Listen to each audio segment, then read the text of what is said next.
Hello everyone, welcome back to Xylem, welcome back to the world of English.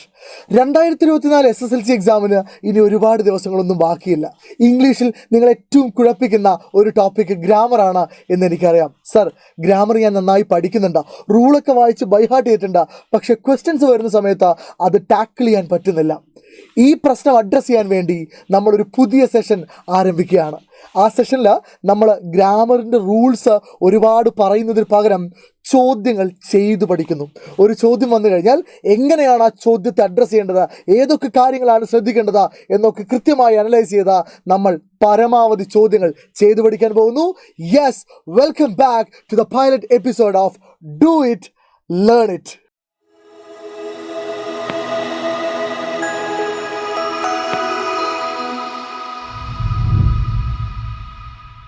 So my dear children, what is that methodology we are employing here to learn grammar? It's a popular method, learning by doing it. ഒരു കാര്യത്തെ പഠിക്കാൻ ഏറ്റവും നല്ല രീതി എന്ന് പറയുന്നത് അത് ചെയ്ത് പഠിക്കുക എന്നുള്ളതാണ്. പ്രാക്ടീസ് ചെയ്തുകൊണ്ടേയിരിക്കുക എന്നുള്ളതാണ്. തെറ്റ് വരുത്തി ശരിയിലേക്ക് പോവുക എന്നുള്ളതാണ്. ഫോർ എക്സാമ്പിൾ, നമ്മൾ ഇന്ന് എഡിറ്റിംഗ് ആണ് പഠിക്കാൻ പോകുന്നത്. എഡിറ്റിംഗ് മുഴുവനായിട്ട് പഠിക്കാൻ പോവാണോ? അല്ല. എഡിറ്റിംഗ് എന്ന് പറഞ്ഞ ടോപ്പിക്കിലെ കഴിഞ്ഞ വർഷങ്ങളിലൊക്കെ ചോദിച്ചിട്ടുള്ള ഒരു 4 ചോദ്യങ്ങളെ നമ്മൾ അഡ്രസ്സ് ചെയ്യുന്നു. ആ 4 ചോദ്യങ്ങളുടെ ആൻസേഴ്സ് പറയുക എന്നതിനേക്കാൾ ഇമ്പോർട്ടൻറ്റ് ആ ആൻസേഴ്സിൽ എല്ലാ തവണയും എങ്ങനെ എത്താം എന്നുള്ള ഐഡിയ, കോൺസെപ്ച്വൽ ക്ലാരിറ്റി നിങ്ങൾക്ക് തരിക എന്നുള്ളതാണ്. അതുകൊണ്ട് തന്നെ ഈ സീരീസിലെ ഓരോ വീഡിയോസും നിങ്ങൾക്ക് ഇമ്പോർട്ടൻ്റ് ആണ്. നിങ്ങൾ ചെയ്യേണ്ട കാര്യം, ഈ വീഡിയോ കണ്ടിട്ട് ഈ വീഡിയോയെക്കുറിച്ചുള്ള നിങ്ങളുടെ അഭിപ്രായങ്ങൾ കമൻറ്റ് ബോക്സിൽ അറിയിക്കണം. മാക്സിമം ആളുകളിലേക്ക് ഷെയർ ചെയ്യണം.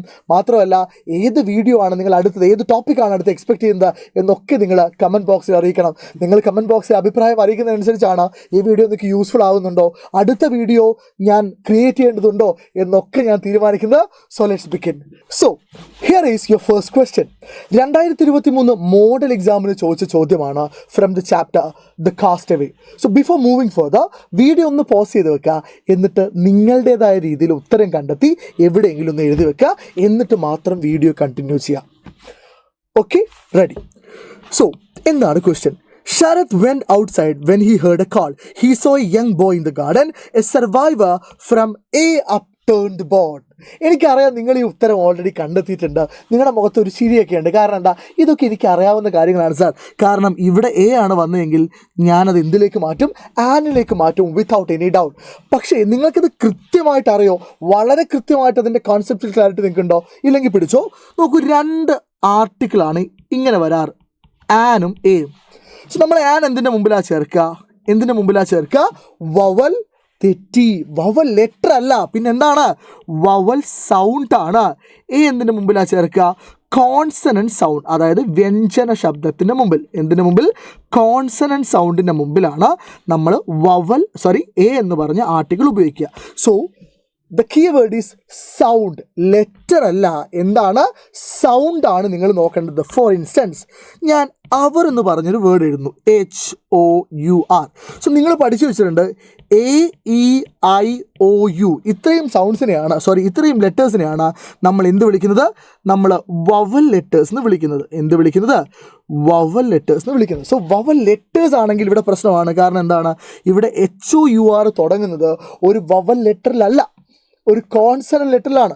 അപ്പോൾ സ്വാഭാവികമായിട്ടും നിങ്ങൾ പഠിച്ചു വെച്ചത് പ്രകാരം നിങ്ങൾ ഇതിൻ്റെ മുമ്പിൽ എഴുതേണ്ട ആർട്ടിക്കിൾ ഏതാണ്? എ ആണ്. പക്ഷെ ദാറ്റ്സ് എ മിസ്റ്റേക്ക്. കാരണം എന്താ? നിങ്ങൾ നോക്കേണ്ടത് ലെറ്റർ അല്ല, സൗണ്ട് ആണ്. നിങ്ങളിത് വായിക്കുക അവ എന്നാണ്. ഹ ഇല്ല, ആയാണ്. അപ്പോൾ ആദ്യത്തെ സൗണ്ട് ഏതാ? ആ സൗണ്ടാണ്. That's a vowel sound. So vowel സൗണ്ടിൻ്റെ മുമ്പിൽ നമ്മൾ ചേർക്കേണ്ട ആർട്ടിക്കിൾ ഏതാണ്? ആൻ ആണ്. And there is a classic example in your textbook, unit number 3, chapter number 3, the danger of a single story. അവിടെ നിങ്ങൾക്ക് ഇങ്ങനൊരു വേർഡ് കാണാം, അല്ലേ? UNIVERSITY. and look at the word U. So നിങ്ങൾ പഠിച്ച പ്രകാരം U എന്ന് പറയുന്നത് എന്താണ്? ഒരു വവൽ വവൽ ലെറ്റർ ആണ്. സോ യൂണിവേഴ്സിറ്റി എന്ന് പറയുന്നത് ആനാണ് അതിന് മുമ്പ് ചേർക്കേണ്ടത്. അങ്ങനെയാണോ? അല്ല. നമ്മൾ ഒരിക്കലും യൂണിവേഴ്സിറ്റി എന്നതിനെ എന്ത് വിളിക്കാറില്ല? യൂണിവേഴ്സിറ്റി എന്ന് വിളിക്കാറില്ല. ഇല്ലല്ലോ. നമ്മൾ യൂണിവേഴ്സിറ്റി എന്നല്ലേ വിളിക്കാറുള്ളൂ, അല്ലെങ്കിൽ പറയാറുള്ളൂ, പ്രൊനൗൺസ് ചെയ്യാറുള്ളൂ. സോ യാ സൗണ്ട് എന്ന് പറയുന്നത് എന്ത് സൗണ്ടാണ്? വവൽ സൗണ്ട് അല്ല, കോൺസണൻറ്റ് സൗണ്ടാണ്. സോ എ യൂണിവേഴ്സിറ്റി ആണ്, എന്തല്ല, ആൻ യൂണിവേഴ്സിറ്റി അല്ല. ഓക്കെ, ആൻ ആവുമായിരുന്നു എന്തായിരുന്നെങ്കിൽ, ആൻ യൂണിവേഴ്സിറ്റി ആയിരുന്നെങ്കിൽ. But unfortunately that's not how it works. Okay, so ശ്രദ്ധിക്കുക. നിങ്ങൾ ചാടിക്കയറി ഉത്തരം പറയുന്നതിന് മുമ്പ് ഒന്ന് ആലോചിച്ച് നോക്കുക. അപ്പോൾ ആ കാര്യത്തിൽ ഒരു ക്ലാരിറ്റി വന്നു എന്ന് ഞാൻ വിശ്വസിക്കുന്നു. ഓക്കെ, ഇനി നമ്മൾ രണ്ടാമത്തെ ചോദ്യത്തിലേക്ക് പോകണം. നോക്കിക്കോളൂ. ഇവിടെ മിസ്റ്റേക്കായിട്ട് തന്നിട്ടുള്ളത് an upturn boat on the storm. Storm എന്ന് പറഞ്ഞാൽ നിങ്ങൾക്ക് അറിയാം അല്ലേ? സ്റ്റോം എന്ന് പറഞ്ഞാൽ എന്താ? ചുഴലിക്കാറ്റ്, കാറ്റ് എന്നൊക്കെയാണ്. സോ സ്റ്റോമിൽ പെട്ടുമറഞ്ഞ എന്നാണ്. സോ സ്റ്റോമിൽ എന്ന് പറയണമെങ്കിൽ നമ്മൾ ഓണെന്ന് പറഞ്ഞ്, ഇതിന് നമ്മൾ ഇത്തരം മിസ്റ്റേക്സിനെ നമ്മൾ പ്രപ്പോസിഷണൽ മിസ്റ്റേക്സ് എന്നാണ് വിളിക്കുക. എന്താണ് അവിടെ തെറ്റിച്ച് തന്നിട്ടുള്ളത്? പ്രപ്പോസിഷൻസ് ആണ് തെറ്റിച്ച് തന്നിട്ടുണ്ടാവുക. ഇങ്ങനെയുള്ള ചോദ്യങ്ങൾ പലതവണ ചോദിച്ചിട്ടുണ്ട്. സോ ഓൺ എന്ന് പറഞ്ഞ പ്രപ്പോസിഷൻ്റെ മീനിങ് എന്താണ്? ഇങ്ങനെ ആലോചിച്ചാൽ മതി, ഓൺ ടോപ്പ് ഓഫ് സംതിങ് എന്ന് ആലോചിച്ചാൽ മതി. മുകളിൽ എന്നുള്ള അർത്ഥത്തിലാണ് നമ്മൾ ഏത് പ്രപ്പോസിഷൻ ഉപയോഗിക്കാറ്? ഓൺ ഉപയോഗിക്കാറ്. എന്നാൽ കാറ്റിൽ പെട്ടു, മഴയിൽ പെട്ടു എന്നൊക്കെ പറയണമെങ്കിൽ നമ്മൾ ഉപയോഗിക്കേണ്ട പ്രപ്പോസിഷൻ ഏതാണ്? ഒരു കാര്യത്തിനുള്ളിൽ എന്നുള്ള അർത്ഥത്തിൽ നമ്മൾ ഉപയോഗിക്കേണ്ട പ്രപ്പോസിഷൻ ഏതാണ്? ഇന്നാണ്. ഏതാണ് സർ? ഇന്നാണ്. ഓക്കെ, സോ ഇങ്ങനെ ഓഫിനെ കുറിച്ചും എബൌട്ടിനെ കുറിച്ചും മാറ്റി മാറ്റി പരീക്ഷയ്ക്ക് ചോദിക്കാറുണ്ട്. സോ പ്രപ്പോസിഷനാണ് തെറ്റിയതെങ്കിൽ പകരം നിങ്ങൾ റീപ്ലേസ് ചെയ്യേണ്ടത് ഒരു പ്രപ്പോസിഷൻ തന്നെയാണ് എന്ന് ആലോചിച്ച് വെക്കുക. എന്നിട്ട് ലോജിക്കലി ആലോചിച്ച് കഴിഞ്ഞാൽ നിങ്ങൾക്ക് ആൻസർ കിട്ടും. ഓക്കെ, സോ രണ്ടാമത്തെ ആൻസർ എന്താണ്? ഇൻ ദ സ്റ്റോം ആണ്, ഓൺ ദ സ്റ്റോം അല്ല. മൂന്നാമത്തത്, Kiran shows. This is super important, വളരെ പ്രധാനപ്പെട്ട ഒരു കാര്യമാണ് ഞാൻ ഇനി പറയാൻ പോകുന്നത്. കാരണം ഇവിടെ മിസ്റ്റേക്ക് എന്ന് പറയുന്നത് ഒരു വേർബാണ് അല്ലേ? സോ ഇവിടെ മിസ്റ്റേക്ക് എന്താണ്? ഒരു വേർബാണ് മിസ്റ്റേക്കായിട്ട് തന്നത്. ശരിയല്ലേ? ശരിയാണ്. സോ എഡിറ്റിങ്ങിൽ നിങ്ങൾക്ക് മിസ്റ്റേക്കായിട്ട് തന്നിട്ടുള്ളത് ഒരു വേർബ് അല്ലെങ്കിൽ ഓക്സിലറി വേർബ്. വേർബ് അല്ലെങ്കിൽ ഓക്സിലറി വേർബ് മിസ്റ്റേക്ക് ആയിട്ട് തന്നു കഴിഞ്ഞാൽ നിങ്ങൾ രണ്ട് കാര്യങ്ങൾ മാത്രമാണ് ചെക്ക് ചെയ്യേണ്ടത്. രണ്ട് കാര്യങ്ങൾ. എന്നാൽ രണ്ടും നിങ്ങൾ നിർബന്ധമായും ചെക്ക് ചെയ്യണം. ഒന്നാമത്തെ കാര്യം, നിങ്ങൾക്ക് തന്നിരിക്കുന്ന വേർബ് അല്ലെങ്കിൽ നിങ്ങൾക്ക് തന്നിരിക്കുന്ന വേർബിൽ സിംഗുലർ പ്ലൂറൽ പ്രശ്നങ്ങളുണ്ടോ നോക്കുക. ഫോർ എക്സാമ്പിൾ, ഇംഗ്ലീഷിൽ ചില ഓക്സിലറി വേർബ്സ്, അത് ഓക്സിലറി വേർബ്സിൻ്റെ കാര്യത്തിലും വേർബിൻ്റെ കാര്യത്തിലും കറക്റ്റാണ്. ചില ഓക്സിലറി വേർബ്സ് സിംഗുലറാണ്. ചില ഓക്സിലറി വേർബ്സ് എന്താണ്? സിംഗുലർ ആണ്. ചില ഓക്സിലറി വേർബ്സ് പ്ലൂറലാണ്. ഫോർ എക്സാമ്പിൾ ഞാൻ വേർബ് എടുക്കുവാണ്, ഓക്സിലറി വേർബ് എടുക്കുവാണ്. ഇപ്പോൾ റൈറ്റ് എന്ന് പറഞ്ഞൊരു വേർബ് ഞാൻ എടുക്കുന്നു, WRIT. അതിൻ്റെ സിംഗുലർ എന്താ? റൈറ്റ്സ് ആണ്. ഇനി SING, സിംഗ്, പ്ലൂറലാണ്. സിംഗുലർ എന്താ? സിങ്സ് ആണ്. ഈ പറഞ്ഞ ലോജിക്ക് മനസ്സിലാവാത്തവർ ഇങ്ങനെ ആലോചിച്ച് നോക്കുക. ഞാൻ 4 പേരുടെ പേരെടുക്കുന്നു. ഓക്കെ, അല്ലെങ്കിൽ 4 പ്രോനൗൺസ് എടുക്കുന്നു. ഒന്ന് ഹി ആണ്, മറ്റൊന്ന് ഷീ ആണ്, മറ്റൊന്ന് ദേ ആണ്, മറ്റൊന്ന് വി ആണ്. ഈ പ്രൊനൗൺസിൻ്റെ പ്രത്യേകത എന്താ? ഹി എന്ന് പറയുന്ന പ്രൊനൗൺ സിംഗുലർ ആണ്, ഷീ സിംഗുലർ ആണ്, ദേ എന്ന് പറഞ്ഞാൽ ഒന്നിലധികം പ്ലൂറലാണ്, വി എന്ന് പറഞ്ഞാലും പ്ലൂറലാണ്. സോ ഇതുമായിട്ട് അപ്രോപ്രിയേറ്റ് ആയിട്ടുള്ള അല്ലെങ്കിൽ ഇതുമായിട്ട് കോമ്പാറ്റബിൾ ആയിട്ടുള്ള വേർബ്സ് ഏതൊക്കെയാണ് നോക്കാം. ഹീയുടെ കൂടെ എന്തേ പോവുള്ളൂ? ഒന്നിക്കെങ്കിൽ റൈറ്റ്സ് എന്ന് പറയാം, അല്ലെങ്കിൽ സിങ്സ് എന്ന് പറയാം. കാരണം എന്താ? കാരണം ഹീ സിംഗുലർ ആണ്. സോ വേർബും എന്തായിരിക്കണം? സിംഗുലർ ആയിരിക്കണം.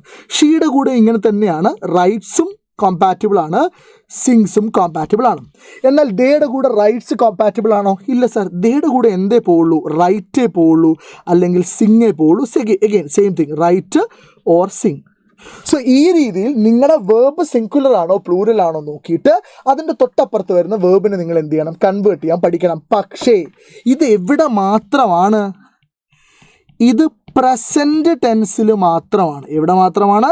പ്രസൻറ്റ് ടെൻസിലാണ്. ഫോർ എക്സാമ്പിൾ പാസ്റ്റ് ടെൻസ് എടുത്തോളൂ. പാസ്റ്റ് ടെൻസിൽ അവൻ എഴുതി എന്നുള്ളതിന് നമ്മൾ ഹീ റോട്ട് എന്നാണ് പറയുക. അവരെഴുതി എന്നുള്ളതിന് നമ്മൾ എന്താ പറയുക? ഹീ റോട്ട് എന്നാണ് പറയുക. സോ പാസ്റ്റ് ടെൻസിൽ ഈ പറയുന്ന ഡിവിഷൻ എന്തല്ല? അപ്ലിക്കബിൾ അല്ല. ഞാൻ പറയുന്നത് ക്ലിയർ ആവുന്നു എന്ന് ഞാൻ വിശ്വസിക്കുന്നു. ഒന്നാമത്തെ കാര്യം ഞാൻ ഈ പറഞ്ഞത് മനസ്സിലായിട്ടുണ്ട് എന്ന് വിശ്വസിക്കുന്നു. ഇനി നോക്കിക്കോളെ, ഒന്നാമത്തെ കാര്യം അതാണ്. രണ്ടാമത്തെ കാര്യം, അതിന് മുമ്പ് ഈ പറയുന്നത് വേർബിൻ്റെ കാര്യം മാത്രമല്ല, പിന്നെ ആർക്കും ഉണ്ട്, ഓക്സിലറി വേർബിനും ഈ സിംഗുലർ പ്ലൂറൽ പരിപാടി ഉണ്ട് അല്ലേ? ഇംഗ്ലീഷിൽ 4 ഓക്സിലറി വേർബ്സ് സിംഗുലർ മാത്രമാണ്, 4 ഓക്സിലറി വേർബ്സ് പ്ലൂറൽ മാത്രമാണ്. ബാക്കിയെല്ലാം ആരുടെ കൂടെയും പോകും, ബാക്കി എല്ലാത്തിൻ്റെ കൂടെയും കോമ്പാറ്റബിൾ ആണ്. ആം ഒഴികെ, ആം ഐയുടെ കൂടെ മാത്രമേ പോകുള്ളൂ. So which are those 4 auxiliary verbs? Those are which are exclusively singular. Exclusively singular ആയിട്ടുള്ള 4 ഓക്സിലറി വേർബ്സ് ഏതൊക്കെയാണ്? സിമ്പിൾ ആണ്. Is, was, does, has. Basic ആയിട്ടുള്ള കാര്യങ്ങളാണ്, പക്ഷേ ഇത് പഠിച്ചാലേ മുന്നോട്ട് പോകാൻ പറ്റുള്ളൂ. ഏതൊക്കെയാണ്? Is, was, does, has. അത് പഠിക്കാൻ സിമ്പിളായിട്ട് ഓർമ്മിച്ച് വെച്ചാൽ മതി. എസ്സിലാണ് അവസാനിക്കുന്നത്. സോ 24 ഓക്സിലറി വെർബ്സിൽ എസ്സിൽ അവസാനിക്കുന്ന 4 ഓക്സിലറി വെർബ്സേ ഉള്ളൂ. ഏതൊക്കെയാണ്? Is, was, does, has. ഇനി പ്ലൂറൽ ഏതൊക്കെയാണ്? Are, were, do, have. ഇതൊക്കെ എന്താണ്? പ്ലൂരലാണ്. ഇതൊക്കെ എന്താണ്? പ്ലൂരലാണ്. ഒന്നാമത്തെ കാര്യം. രണ്ടാമത്തെ കാര്യം, വേർബ് V1 ആണോ V2 ആണോ എന്ന് നിങ്ങൾക്ക് നോക്കാൻ അറിയണം. വേർബ് V1 ആണോ V2 ആണോ എന്ന് കണ്ടാൽ നിങ്ങൾക്ക് മനസ്സിലാവണം. V1 ആണോ V2 ആണോ എന്ന് കണ്ടാൽ മനസ്സിലാവണം. വളരെ സിമ്പിളാണ് കാര്യം. V1 അല്ലെങ്കിൽ പ്രസൻറ്റ് എന്ന് തൽക്കാലം പറയാം. അടുത്തത് V2 എന്ന് പറഞ്ഞാൽ എന്താണ്? പാസ്റ്റ് ആണ്. ഞാനൊരു വേർബ് എടുക്കുന്നു, സിങ് എന്ന് പറയുന്നത് V1 ആണ്. V2 എന്താണ്? സാങ് ആണ്. റൈറ്റ് എന്ന് പറയുന്നത് V1 ആണ്. റോട്ട് എന്താണ്? V2 ആണ്. പ്ലേ എന്ന് പറയുന്നത് V1 ആണ്. പ്ലേഡ് എന്താണ്? V2 ആണ്. സോ V1 V2 കണ്ടാൽ അറിയാം, നിങ്ങൾക്ക് മനസ്സിലാവാം, ഡിസ്റ്റിങ്ക്വിഷ് ചെയ്യാൻ പറ്റും. ഇനി അടുത്തത്, ഇതേ ലോജിക്കിൽ ഓക്സിലറി വേർബിന് എന്തുണ്ട്? V1 V2 ഉണ്ട്. അതുകൂടെ നിർബന്ധമായി എൻ്റെ മക്കൾ പഠിച്ചു വെക്കണം. ഈ ഒരു കോൺസെപ്റ്റ് നിങ്ങളെ ഹെൽപ്പ് ചെയ്യാൻ പോകുന്നത് ഒന്നിലധികം ഗ്രാമർ ടോപ്പിക്കുകളിലാണ്. നോക്കൂ, ഈസ്, ആം, ആർ. ഇത് മൂന്നും V1 ആണ്. ഇതിൻ്റെ V2 ഏതാണ്? വാസ്, വേർ ആണ്. കൃത്യമായി പഠിച്ചു വെക്കണേ. ഈസും ആമും ആറും V1 ആണ്. വാസും വേറും എന്താണ്? V2 ആണ്. സാർ എന്തിനാണ് സാർ 3 ഒരുപോലത്തെ V1? ഏതെങ്കിലും ഒന്ന് പോരെ? ഒന്നുമില്ല, ലോജിക്ക് സിമ്പിളാണ്. ഈസ് സിംഗുലർ ആണ്, ആറ് പ്ലൂറലാണ്, ആം ഐയുടെ കൂടെ മാത്രമേ പോവുള്ളൂ. സാർ എന്തിനാണ് സാർ ഒരുപോലത്തെ 2 V2? സിമ്പിളാണ്. വാസ് സിംഗുലർ ആണ്, വേറെ പ്ലൂറലാണ്. ഓക്കെ, സോറി, യെസ്, പ്ലൂറലാണ്. അടുത്തത്, ഡൂം, ഡസ്സും V1 ആണ്. ഡിഡ് V2 ആണ്. ഹാസും ഹാവും V1 ആണ്. ഹാഡ് V2 ആണ്. And you know the rest. വില്ല്, ഷാള്, ക്യാൻ, മേ. ഇതിൻ്റെയൊക്കെ V2 എന്താ? വില്ലിൻ്റെ V2 എന്താണ്? വുഡാണ്. ഷാളിൻ്റെ V2 എന്താണ്? ഷുഡാണ്. ക്യാനിൻ്റെ V2 കുഡാണ്. മേയുടെ V2 മൈറ്റ് ആണ്. What you have just learn is a very important concept in the English grammar. English ഗ്രാമറിലെ വളരെ പ്രധാനപ്പെട്ട ഒരു കോൺസെപ്റ്റാണ് നിങ്ങളിപ്പോൾ പഠിച്ചു തീർന്നത്. ഇനി നമ്മൾ ഇങ്ങോട്ട് വരാം, നമ്മൾ ഈ ചോദ്യത്തിലേക്ക് വരാം. ഇനി എനിക്കിതൊന്നും പറയേണ്ട ആവശ്യമില്ല, എളുപ്പമാണ്. ചോദ്യത്തിലേക്ക് വരാം. ഇവിടെ ഷോസ് ആണ് തെറ്റായ വെർബ്. ഷോസ് ഒരു മിസ്റ്റേക്ക് ആണെന്ന് അവർ പറയുന്നുണ്ട്. അപ്പം നിങ്ങൾ ചെയ്യേണ്ട കാര്യം, നിങ്ങൾ ഈ പാസേജ് വായിക്കുക, എന്നിട്ട് അതിൽ ശരിയായ വെർബ് ഏതാന്ന് നോക്കുക. മനസ്സിലായോ? ഈ പാസേജ് വായിച്ചിട്ട് തെറ്റായ വേർബുകൾ, അതായത് ബോൾഡ് ലെറ്ററിൽ കൊടുത്ത വേർബുകളല്ലാതെ ശരിയായിട്ടുള്ള വേർബുകൾ ഉണ്ടാവുമല്ലോ, അത് V1 V2 നോക്ക്. നിങ്ങളൊന്ന് വായിച്ചു നോക്കി. Sharath went outside. Sharath went outside. ഇവിടെ വെൻറ്റ് എന്ന് പറഞ്ഞൊരു വേർബ് ഉണ്ട്. വെൻറ്റ് V1 ആണോ V2 ആണോ? വെൻറ്റ് V2 ആണ്. വെൻറ്റ് എന്താണ്? V2 ആണ്. മുന്നോട്ട് പോയി. Outside, when he heard A call. When he heard A call. Heard എന്ന് പറയുന്നത് ഹിയറിൻ്റെ V2 ആണ്. കുറച്ചുകൂടെ മുന്നോട്ട് പോയോ? He so. മതി, ഇത്രയും മതി, നമുക്ക് ഏകദേശം മനസ്സിലായി. V2. സോ ഈ പാസേജിലെ ശരിയായ വെർബുകൾ മൊത്തം V2 എന്ന് വെച്ചാൽ ഈ പാസേജ് മുഴുവൻ V2 അപ്പം പിന്നെ ഷോസ് മാത്രം V1 സിംഗുലറിൽ കിടക്കുന്ന മോശമല്ലേ? അപ്പോൾ ഷോസിനെ എന്തിലേക്ക് മാറ്റിയാൽ മതി? V2 മാറ്റിയാൽ മതി, ഷോഡിലേക്ക് മാറ്റിയാൽ മതി. കാര്യം മനസ്സിലായോ? ഓക്കെ, അത്രേ ഉള്ളൂ. ഇനി സിമ്പിളാണ്, മുന്നോട്ട് പോകാം. അടുത്തത്, her hospitality by giving him dry clothes to change and milk to drink. Okay, his name was Neelkanth. His name was Neelkanth. അവൻ്റെ പേരെന്താണ്? നീൽകണ്ഠ എന്നാണ്. ദാറ്റ്. മക്കളെ, ഇങ്ങനെ ഒരു മിസ്റ്റേക്ക് പല തവണ പല ആവർത്തി പരീക്ഷയ്ക്ക് ചോദിച്ച ഒരു മിസ്റ്റേക്ക്, ചോദിച്ചു കൊണ്ടിരിക്കുന്ന ഒരു മിസ്റ്റേക്കാണ് റിലേറ്റീവ് പ്രൊനൗൺ. എന്താണ് റിലേറ്റീവ് പ്രൊനൗൺ? നിങ്ങൾ പേടിക്കൊന്നും വേണ്ട. ആദ്യത്തെ ചോദ്യത്തിന് മാത്രമേ നമ്മൾ ഇത്രയും സമയം എടുക്കുള്ളൂ. അടുത്തടുത്ത ചോദ്യങ്ങളൊക്കെ എളുപ്പമായിരിക്കും. ഓക്കെ, കാരണം നമുക്ക് ഈ ലോജിക്ക് അറിയാം. റിലേറ്റീവ് പ്രൊനൗൺ എന്ന് പറഞ്ഞാൽ എന്താണ്? നിങ്ങൾക്ക് ചിലപ്പോൾ പരീക്ഷയ്ക്ക് ഈ പറയുന്ന വേർഡുകൾ that, which, who, where, when, ഇതുപോലെയുള്ള വേർഡ്സൊക്കെ ഇൻകറക്റ്റ് ആണെന്ന് പറയും. അപ്പം നിങ്ങൾ ആലോചിക്കുക, എപ്പോഴാണ് നമ്മൾ ഹൂ ഉപയോഗിക്കുക? നമ്മളൊരു പേഴ്സണെ റെഫർ ചെയ്യുമ്പോഴാണ്, ഒരാളെ റെഫർ ചെയ്യുന്ന സമയത്താണ് നമ്മൾ ഹൂ ഉപയോഗിക്കുക. ആൻഡ് നമ്മൾ എപ്പോഴാണ് വിച്ച് റെഫർ ചെയ്യുക? നമ്മളൊരു തിങ്ങിനെ റെഫർ ചെയ്യുമ്പോൾ, അല്ലേ? നമ്മളൊരു കാര്യം, ഒരു വസ്തുവിനെ, ഒരു ഒബ്ജക്റ്റിനൊക്കെ റെഫർ ചെയ്യുന്ന സമയത്താണ് നമ്മൾ എന്തുപയോഗിക്കുക? തിങ് റെഫർ ചെയ്യാം. ആൻഡ് വേർ നമ്മളൊരു പ്ലേസിന് റെഫർ ചെയ്യുമ്പോഴാണ്, വെൻ ഒരു ടൈമിന് റെഫർ ചെയ്യുമ്പോഴാണ്. ഇതൊക്കെ ബേസിക് ലോജിക്കാണ്. അതുപോലെ ദാറ്റ് എന്ന് പറയുന്നത്, ദാറ്റ് ഒരു ഇൻസിഡൻറ്റിനെ പറ്റി പറയുമ്പോൾ, ഒരു സംഭവത്തെക്കുറിച്ച് പറയുമ്പോൾ, അല്ലെങ്കിലോ ഒരു കാര്യം, ഒരു തിങ്ങിനെ കുറിച്ച് പറയുമ്പോൾ നമ്മൾ എന്ത് ഉപയോഗിക്കാറുണ്ട്? ദാറ്റ് ഉപയോഗിക്കാറുണ്ട്. അപ്പോൾ ഇതങ്ങ് ഓർമ്മിച്ച് വെച്ച് കഴിഞ്ഞാൽ സിമ്പിളാണ് കാര്യങ്ങൾ. ഓക്കെ, നിങ്ങൾ നോക്കിയേ, ഇവിടെ ആരെക്കുറിച്ചാണ് പറയുന്നത്? ഇവിടെ നീൽകണ്ഠയെക്കുറിച്ചാണ് പറയുന്നത്. നീൽകണ്ഠ ആരാ? നീൽകണ്ഠ ഒരു പേഴ്സൺ ആണ്. സോ ഒരിക്കലും പേഴ്സണെ റെഫർ ചെയ്യുന്ന സമയത്ത് ദാറ്റ് ഉപയോഗിക്കാൻ പാടില്ല. എന്തേ ഉപയോഗിക്കാൻ പാടുള്ളൂ? ഹൂവേ ഉപയോഗിക്കാൻ പാടുള്ളൂ. ശരിയാണല്ലോ? റെഡിയാണല്ലോ? അടുത്ത ചോദ്യത്തിലേക്ക് പോയാലോ? നിങ്ങൾക്ക് മനസ്സിലായല്ലോ ഇതിൻ്റെ ഒരു പരിപാടി എന്താണ്, പാറ്റേൺ എന്താണെന്നുള്ളത്? ഓക്കെ, അടുത്ത ക്വസ്റ്റ്യനിലേക്ക് നമുക്ക് വേഗത്തിൽ പോവാം. എഗെയിൻ നിങ്ങൾക്ക് വീഡിയോ പോസ് ചെയ്യാം, ഉത്തരം കണ്ടുപിടിക്കാം, എന്നിട്ട് വീഡിയോ റെസ്യൂം ചെയ്യാം. Done? Yes. All my characters was white. All my characters was white. So നിങ്ങൾക്ക് കാര്യം ഏകദേശം മനസ്സിലായിട്ടുണ്ട്. ഓൾ മൈ ക്യാരക്ടേഴ്സ് എന്ന് പറയുന്നത്, എൻ്റെ എല്ലാ കഥാപാത്രങ്ങളും എന്ന് പറയുന്നത് ഒരു പ്ലൂരൽ സബ്ജക്റ്റാണ്. സബ്ജക്റ്റ് ഏതാണ്? പ്ലൂരലാണ്. സോ ഇവിടെ വോസ് കണ്ടാൽ നിങ്ങൾ നേരെ വേറിലേക്ക് ചാടരുത്. അങ്ങനെ സ്വഭാവം നിങ്ങൾക്കുണ്ട്. ഇവിടെ 2 ഓപ്ഷൻ ഉണ്ട്, ഒന്നിക്കെങ്കിൽ വേറ് അല്ലെങ്കിൽ ആറ്. കാരണം രണ്ടും പ്ലൂരലാണ്. രണ്ടും എന്താണ്? പ്ലൂരലാണ്. പക്ഷേ ആറാവണമെങ്കിൽ ഈ സെൻറ്റൻസ് മുഴുവൻ എന്താവണം? പ്രസൻറ്റിലാവണം, അല്ലെങ്കിൽ V1-ലാവണം. വേറാവണമെങ്കിൽ ഈ സെൻറ്റൻസ് മുഴുവൻ പാസ്റ്റിലാവണം, അല്ലെങ്കിൽ V2-ലാവണം. സോ V2-ലാണ് ഈ പാസേജ് മുഴുവൻ ഉള്ളതെങ്കിൽ ഉത്തരം വേറാണ്. V1-ലാണ് ഈ പാസേജ് മുഴുവൻ ഉള്ളതെങ്കിൽ ഉത്തരം ആറാണ്. ഈ വ്യത്യാസം മനസ്സിലാക്കണം. അല്ലാതെ വോസ് കണ്ട അപ്പം ചാടി വേറിലേക്ക് കൊടുക്കരുത്. അപ്പോൾ ശരിയായ വേർബുകളെ നോക്കാം. All my characters was white and blue eyed. They playing in the snow. Playing നമുക്ക് കൺസിഡർ ചെയ്യാൻ പറ്റില്ല, കാരണം അത് മിസ്റ്റേക്ക് ആണെന്ന് അവർ പറയുന്നത്. They ate apple. They ate apple. അപ്പോൾ എയ്റ്റ് എന്ന് പറയുന്ന വേർബ് കിടക്കുന്നത് V2-ലാണ്. And they talked. മതി, ടോക്ഡ് അല്ലേ? ടോക്ഡും V2-ലാണ്. അപ്പോൾ നമുക്ക് മനസ്സിലായി ഈ പാസേജിലെ മുഴുവൻ വെർബും അല്ലെങ്കിൽ മുഴുവൻ ടെൻസും കിടക്കുന്നത് പാസ്റ്റ് ടെൻസിലാണ്. അപ്പോൾ പിന്നെ വോസ് അവിടെ പറ്റില്ല. വോസ് പാസ്റ്റ് ടെൻസ് ആണ്, പക്ഷെ വാസ് എന്താണ്? സിംഗുലറാണ്. വാസ് എന്താണ്? സിംഗുലറാണ്. വാസ് സിംഗുലർ ആയതുകൊണ്ട് ഓൾ മൈ ക്യാരക്ടേഴ്സ് എന്ന് പറഞ്ഞ പ്ലൂരൽ സബ്ജക്റ്റിന് പ്ലൂറലായിട്ടുള്ള പാസ്റ്റ് ഓക്സിലറി വെർബ് കൊടുക്കണം. അതേതാണ്? വേറാണ്. ഏതാണ്? വേറാണ്. രണ്ടാമത്തത് ദേ പ്ലേയിങ് ഇൻ ദ സ്നോ. ഒരു സംശയമില്ല, ദേ പ്ലേയിങ് എന്ന് പറയില്ല, കാരണം മൊത്തം വെർബ് V2-ലുള്ളത്. അപ്പോൾ പ്ലേയിങ്ങിൻ്റെ V2 എന്താ? പ്ലേഡ്. ഓക്കെ, ക്വസ്റ്റ്യൻ സ്പീഡ് ആവുന്നുണ്ടോ? നമ്മൾ ഒരു ചോദ്യത്തിനെടുത്ത സമയത്തിൻ്റെ പകുതി സമയം പോലും ഈ ചോദ്യത്തിന് എടുക്കില്ല. ഇനിയോ മൂന്നാമത്തെ മിസ്റ്റേക്ക് എന്താണ്? How lovely it was the sun has come out. നോക്കൂ, സൂര്യൻ പുറത്തേക്ക് വരിക, സൂര്യൻ കം ഔട്ട്, സൂര്യൻ പുറത്തേക്ക് വരിക എന്നുള്ളതൊരു ഇൻസിഡൻ്റ് ആണ്. എന്നുള്ളത് എന്താണ്? ഒരു സംഭവമാണ്. സോ ഒരു സംഭവത്തെ റെഫർ ചെയ്യാൻ നമ്മൾ ഉപയോഗിക്കുന്ന റിലേറ്റീവ് പ്രൊനൗൺ ഏതാണ്? ദാറ്റ് ആണ്. എന്തല്ല? വിച്ച് അല്ല. ഓക്കെ, അവിടെ വിച്ച് മിസ്റ്റേക്ക് ആയിട്ടാണ് പറഞ്ഞെങ്കിൽ നമ്മൾ അടുത്ത ഓപ്ഷനെ കുറിച്ച് ആലോചിക്കുന്നു. So the answer is that. The answer is that. അടുത്തതോ ഹാസ് കം ഔട്ട് മിസ്റ്റേക്കാണ്. അപ്പോൾ നിങ്ങൾ ആലോചിക്കണേ, കൃത്യമായിട്ട് ആലോചിക്കണേ മക്കളെ.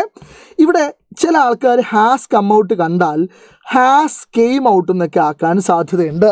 പക്ഷെ അങ്ങനെ ചെയ്യരുത്. കാരണം ഹാസും ഹാവും കഴിഞ്ഞാൽ, അല്ലെങ്കിൽ ഹാസും ഹാവും ഹാഡും കഴിഞ്ഞാൽ വേർബിൻ്റെ V3 ഫോമേ വരുള്ളൂ. സാർ അപ്പോൾ പിന്നെ ഹാസ് കഴിഞ്ഞാൽ കമ്മ വന്ന തെറ്റല്ലേ? കമ്മ് V1 അല്ലേ? അല്ല സാർ. അവിടെ നിങ്ങൾ അറിഞ്ഞു വെക്കേണ്ട മറ്റൊരു കാര്യം V1, V2, V3. നോക്കൂ, ഈ വേർബ് ഏത് വേർബ്? കം എന്ന് പറഞ്ഞ വേർബിൻ്റെ V2 കെയിമാണ്, പക്ഷേ V3 എന്ത് തന്നെയാണ്? കമ്മ് തന്നെയാണ്. കമ്മ് കെയിം കമ്മാണ്. ഏതുപോലെ? ബിക്കം, ബിക്കെയിം, ബിക്കം പോലെ. മനസ്സിലായോ? സോ ഇതൊക്കെ അറിഞ്ഞു വെക്കണം. നിങ്ങളെ തെറ്റിക്കാൻ വേണ്ടി ഇങ്ങനെയൊക്കെ അവർ ചോദിക്കും. സോ ഹാസ് കം ഔട്ട് എന്ന് പറയുന്നത് തെറ്റാണ്. അപ്പോൾ എന്താ കാര്യം? ഹാസും ഹാവും സിംഗുലറാണ്. സോറി, V1 ആണ്. ഹാസും ഹാവും എന്താണ്? സിംഗുലറാണ്. സോ കമ്മിന് മാറ്റം വരുത്തണ്ട, നിങ്ങൾ ഹാസിനെ മാറ്റിയാൽ മതി. കാരണം എന്താ? ഇവിടെ നോക്ക് നിങ്ങൾ, അതാ ഹാസും ഹാവും V1 ആണ്, ഹാഡാണ് V2. മൊത്തം പാസേജ് V2-ലായതുകൊണ്ട് ഹാസ് കം ഔട്ട് മാറി എന്താവണം? ഹാഡ് കം ഔട്ട് ആവണം. എന്താവണം? ഹാഡ് കം ഔട്ട് ആവണം. ഓക്കെ, ശരി, റെഡി. അടുത്ത ചോദ്യം. ഓക്കെ, അടുത്ത ചോദ്യം ഇതാണ്. Adichie came for a conventional middle class family. Video pause ചെയ്യാം, ആലോചിക്കാം. Okay, so Adichie came for എന്നാണ് പറഞ്ഞിട്ടുള്ളത്. നമുക്കറിയാം ഫോർ എന്ന് പറഞ്ഞ പ്രപ്പോസിഷൻ്റെ അർത്ഥം മലയാളത്തിൽ ഏകദേശം വേണ്ടി എന്നാണ്, അല്ലേ? ഫോർ എന്ന് പറഞ്ഞ പ്രപ്പോസിഷൻ്റെ അർത്ഥം മലയാളത്തിൽ ഏകദേശം എന്താണ്? വേണ്ടി എന്നാണ്. എന്നാൽ അതിച്ചി ഒരു കൺവെൻഷണൽ മിഡിൽ ക്ലാസ് ഫാമിലിയിൽ നിന്നും വരുന്നു എന്ന് പറയണമെങ്കിൽ നമ്മൾ ഉപയോഗിക്കേണ്ട പ്രപ്പോസിഷൻ ഏതാണ്? ഫ്രം ആണ്. ഏതാണ്? ഫ്രം. സോ ആദ്യത്തെ ക്വസ്റ്റ്യൻ ആൻസർ എന്താണ്? ഫ്രം. ഓക്കെ, അടുത്തത്. Her father was A professor and her mother was A administrator. Administrator എന്ന് പറയുന്ന വേർഡിൽ ആദ്യത്തെ സൗണ്ട് ആ സൗണ്ടാണ്, അത് വവൽ സൗണ്ടാണ്. So it's an easy question. A അല്ല വരിക, ആൻ ആണ് വരിക. ഇനി ഇവിടുത്തെ മിസ്റ്റേക്ക് എന്താ? They have. സോ ഓക്സിലറി വേർബോ മെയിൻ വേർബോ ആണ് തെറ്റിയതെങ്കിൽ ആ പാസേജിൻ്റെ മുഴുവൻ വേർബ് എന്താ നോക്കിക്കേ നിങ്ങൾ. Adichie came. Her father was a professor and her mother was an administrator. She grew up. So നോക്കൂ, came എന്ന് പറയുന്നത് V2 ആണ്, was V2 ആണ്. ഓക്സിലറി വേർബ് നോക്കാം കേട്ടോ, V2 ആണ്, was V2 ആണ്, grew up V2 ആണ്. സോ ഇതിൽ ശരിയായ വേർബുകളൊക്കെ എന്തിനാണുള്ളത്? V2ലാണുള്ളത്. അപ്പോൾ പിന്നെ ഹാവിന് എന്താക്കിയാൽ മതി? ഹാവിൻ്റെ V2ലേക്ക് മാറ്റിയാൽ മതി. ഹാവിൻ്റെ V2 എന്താ? ഹാഡ് ആണ്. അടുത്തത് ഇവിടെ എന്താ മിസ്റ്റേക്ക്? അതിച്ചി ന്യൂ അബൌട്ട് ഫിദെ was that his family were poor. അപ്പോൾ നമുക്കറിയാം ഈസും ആമും ആറും V1 ആണ്, വോസും വേറും V2 ആണ്. എങ്ങനെയാണ്? ഈസും ആമും ആറും V1 ആണ്, വോസും വേറും V2 ആണ്. അപ്പോൾ പിന്നെ വേർ എന്ന് പറയുന്നത് V2 ആണ്, മൊത്തം പാസേജിൻ്റെ വേർബും V2 ആണ്. അപ്പോൾ V2 തന്നെയാണ് വരേണ്ടത്. പക്ഷേ വേർ തെറ്റാണെന്നാണ് അവർ പറയുന്നത്. എന്തുകൊണ്ടാണ്?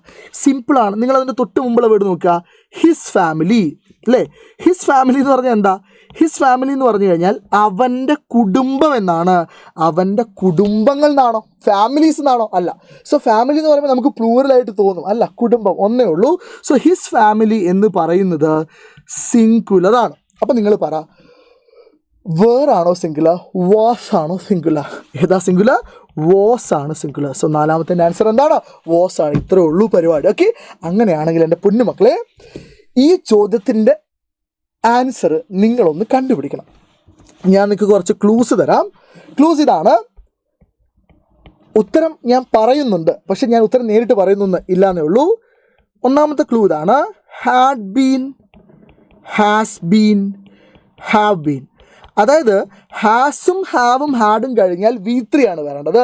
എന്നാൽ ഹാസ് ബീനും ഹാവ് ബീനും ഹാഡ് ബീനും കഴിഞ്ഞാൽ ING ഫോമാണ് വരേണ്ടത്. എന്ത് ഫോമാണ് വരേണ്ടത്? ING ഫോമാണ് വരേണ്ടത്. അതാണ് ഒന്നാമത്തെ ക്ലൂ.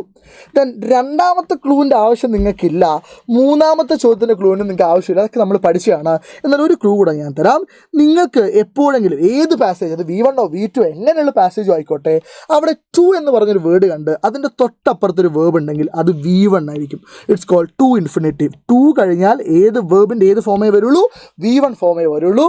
സോ ഈ ക്ലൂസ് ഒക്കെ വെച്ചിട്ട് ഈ 4 ചോദ്യത്തിൻ്റെ ആൻസറും നിങ്ങൾ കമൻറ്റ് ബോക്സിൽ ഇടണം. നിങ്ങളുടെ അഭിപ്രായങ്ങൾ, നിങ്ങൾക്ക് ഈ സെഷൻ എങ്ങനെ ഉപകാരപ്പെട്ടു, ഏത് രീതിയിൽ നിങ്ങൾക്ക് കാര്യങ്ങൾ മനസ്സിലാക്കാൻ പറ്റി എന്നൊക്കെ ഡീറ്റെയിൽഡ് ആയിട്ട് നിങ്ങൾ കമൻറ്റ് ബോക്സിൽ അറിയിക്കുക.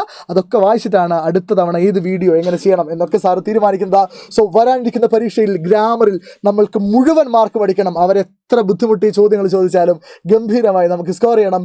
So I wish you all the best people and I see you in another video. Until then, this is Nasir Fardeen signing off from Xylem Learning. Happy learning, everybody.